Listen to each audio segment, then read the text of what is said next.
नमस्कार, botany student YouTube channel में आप सभी का स्वागत है। आज के इस वीडियो में हम बात करेंगे एक्टोकार्पस के बारे में। एक्टोकार्पस की सिस्टमैटिक पोजीशन, उसकी अकरेंस, वेजिटेटिव स्ट्रक्चर और सेल स्ट्रक्चर के बारे में।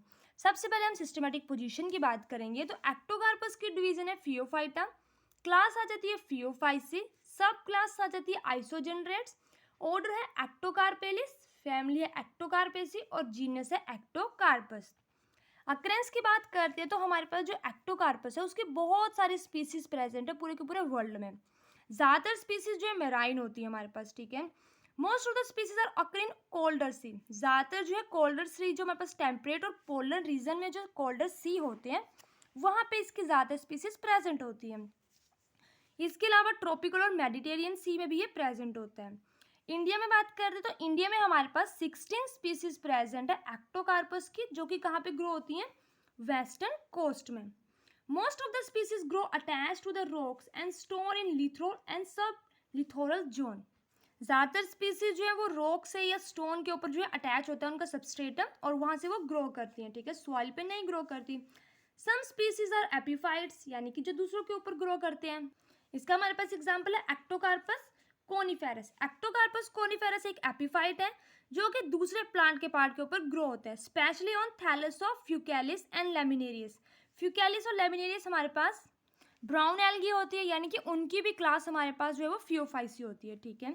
वेजिटेटिव स्ट्रक्चर की बात करते हैं तो जो प्लांट बॉडी होती है एक्टोकार्पस की वो मैक्रोस्कोपिक मल्टीसेलुलर फिलामेंटस और ब्रांच्ड होती है। कुछ इस तरह से हमारे पास जो है वो एक्टोकार्पस की बॉडी होती है, ठीक है, जिसमें हमारे पास ये ब्रांचेज है, ठीक है, फिलामेंट्स, और ये उसका सबस्ट्रेटम है जो कि ज्वाइंट होता है, या तो ये अटैच हुआ किसी रॉक से या स्टोन से। एक्टोकार्पस जो हमारे पास है वो हिट्रोट्राइकस हैबिटेट शो करता है।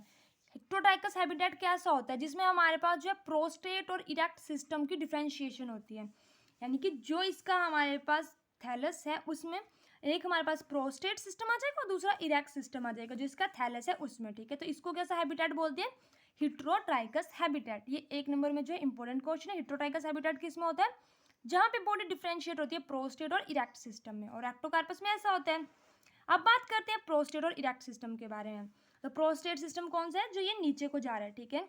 प्रोस्टेट सिस्टम जो है मोस्ट ऑफ स्पीसीज में होता है, फिलामेंटस होता है, इरेगुलर ब्रांचेज होती है, फॉर्मली अटैच्ड सबस्ट्रेटम, सबस्ट्रेटम के साथ अटैच्ड है यहाँ पे। It develop branches rhizoid which help to fix the thallus on the substratum.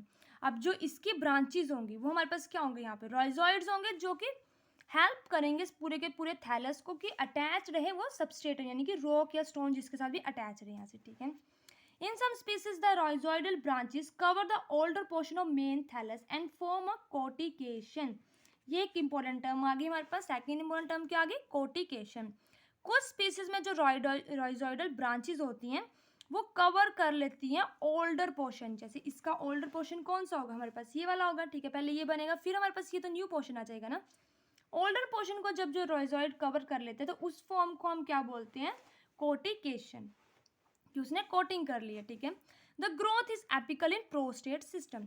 Apical form में जो है वो ग्रोथ होगी ऊपर की तरफ को। ये था हमारे पास प्रोस्टेट सिस्टम। अब हम बात करेंगे इरेक्ट सिस्टम के बारे में। इरेक्ट सिस्टम कौन सा है, ये वाला हमारे पास। इरेक्ट सिस्टम जो अराइज होता है प्रोस्टेट पोर्शन से। ये प्रोस्टेट पोर्शन है, यहाँ से हमारा इरेक्ट सिस्टम स्टार्ट होगा, ठीक है। In the form of crowded tuft of branches arise from the main axis. ये वाली जो है हमारे पास मेन एक्स है और इससे ब्रांचेस अराइज होती हैं यहाँ पे। मेन एक्सिस में हमारे पास बहुत सारी लेटर ब्रांचेस होती हैं। अब जो हमारी ब्रांचेस हैं वो एंड होंगी एक पॉइंट पे, यानी कि इनका जो एंड है ये होगा, या फिर इसको टैपर बोल सकते हैं। वो वाला रीजन जो है वो कलरलेस हेयर लाइक ट्राइकोम्स होंगे यहाँ पे। ये वाला रीजन कलरलेस होगा हमारे पास, और ये एंड जो है वो पॉइंटेड होंगे इसके। फिलामेंट्स जो है वो यूनिसीरिएट होते हैं, और जो हमारे पास इरेक्ट ब्रांचेज होती हैं वो एग्जिबिट करती है diffuse growth by the activity of basal and intercalary meristem. ये हमारे पास जो है मेन ब्रांच है, और ये उसकी हमारे पास लेटर ब्रांचेस है, और यहाँ पे हमारे पास इंटरकैलरी मेरिस्टेम शो हो रही है, ठीक है। ये हो गया हमारे पास वेजिटेटिव स्ट्रक्चर। इसमें हमने जो है प्रोस्टेट और इरेक्ट सिस्टम देखा, काफ़ी इजी था। अब बात करेंगे हम सेल स्ट्रक्चर के बारे में। इसमें हमारे पास जो फिलामेंट्स होते हैं वो बने होते हैं सेवरल सेल से। एक फिलामेंट जो है उसमें बहुत सारे सेल होंगे और एक के ऊपर जो है एक सेल होता है, ठीक है। तो इस तरह से जो है एक के ऊपर एक सेल जो है वो हमारे पास फिलामेंट होगा, ठीक है, जिसमें बहुत सारे सेल होंगे और वो एक के ऊपर एक होंगे। सेल जो है स्मॉल होंगे, सिलिंड्रिकल होंगे and possess double layer wall. इसमें हमारे पास जो है वो डबल लेयर वॉल होगी। आउटर जो हमारे पास वॉल होगी वो एल्जिन की होगी और इनर लेयर जो वो सेलुलोज की होगी। तो ये हमारे पास है सेल स्ट्रक्चर एक्टोकार्पस का, जिसमें हमारे पास जो है वो डबल लेयर है। आउटर वाली हमारे पास एल्जिन की है और इनर वाली हमारे पास सेलुलोज की लेयर है। इसके अलावा जो हमारा सेल है उसमें एक या बहुत सादा जो है इरेगुलर बैंड शेप जो है वो डिस्कॉइडल क्रोमेटोफोर्स प्रेजेंट होते हैं। और जो क्रोमेटोफोर होते हैं वो गोल्डन ब्राउन कलर के होते हैं, ठीक है। और इसमें ब्राउन हमारे पास जो है वो कैरोटिनॉइड पिगमेंट प्रेजेंट होता है। क्योंकि हमारा एक्टोकार्पस जो है वो फियोफाइटा या फियोफाइसी क्लास को बिलोंग करता है, तो ये हमारे पास फियोफाइटा क्या है, जो डिवीजन फियोफाइटा है वो ब्राउन एल्गा है, ठीक है। इसलिए इसमें जो हमारे पास क्रोमेटोफोर है उनका ब्राउन कलर होता है। इसके अलावा जो हमारे पास फ्यूकोजेंथिन भी प्रेजेंट होता है, chlorophyll A, chlorophyll C, carotene और जेंथोफिल्स प्रेजेंट होते हैं। लेकिन ज़्यादा अमाउंट में क्या होता है हमारे पास यहाँ पे क्रोमेटोफोर होते हैं गोल्डन ब्राउन कलर के। और गोल्डन ब्राउन कलर किस वजह से आता है, कैरोटिनॉइड पिगमेंट, जिसको हम बोलते हैं फ्यूकोजेंथिन, ठीक है। फ्यूकोजेंथिन ज़्यादा हो जाता है और वो क्लोरोफिल ए और क्लोरोफिल सी को जो सप्रेस कर देता है, ठीक है। तो ये आगे हमारे पास क्या क्या चीज़ें प्रेजेंट होती हैं उसके सेल में, ठीक है। एक तो हमारे पास आगे की सेल स्मॉल होते हैं, सिलिंड्रिकल होते हैं, डबल लेयर वॉल होती है, आउटर वॉल एल्जिन की, इनर सेलुलोज की। सेल जो है यूनिसीरिएट होते हैं, उसमें जो है डिस्कॉइडल क्रोमेटोफोर्स होते हैं। क्रोमेटोफोर्स में हमारे पास जो है कैरोटिनॉइड पिगमेंट है जो कि फ्यूकोजेंथिन, और इसके अलावा फ्यूकोजेंथिन के अलावा क्लोरोफिल है, सी, कैरोटिनोज, जेंथोफिल भी प्रेजेंट है। और क्या प्रेजेंट है हमारे सेल में, तो हमारे पास naked projecting pyrenoids in the chromatophore. Chromatophores में जो है पायरोनॉइड्स प्रेजेंट है, ये हमारे पायरोनॉइड्स आ गए, ये क्रोमेटोफोर्स आ गया, और ये हमारा न्यूक्लियस आ गया, साइटोप्लाज्म आ गया, सेल वॉल आ गया, आउटर और इनर, ठीक है।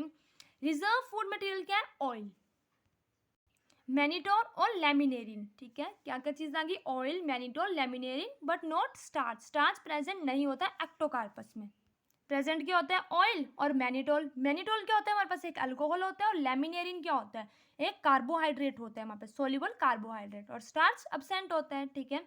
ये थी हमारी आज की वीडियो। यहाँ तक हो गया हमारे पास वेजिटेटिव स्ट्रक्चर और सेल स्ट्रक्चर एक्टोकार्पस का। नेक्स्ट वीडियो में हम बात करेंगे रिप्रोडक्शन इन एक्टोकार्पस के बारे में, ठीक है। इसी के साथ वीडियो कंप्लीट होती है। इस वीडियो की पीडीएफ हमारे टेलीग्राम चैनल बॉटनी स्टूडेंट पे मिल जाएगी। अगर वीडियो अच्छी लगी हो तो वीडियो को लाइक करें, चैनल को सब्सक्राइब करें। Thank you.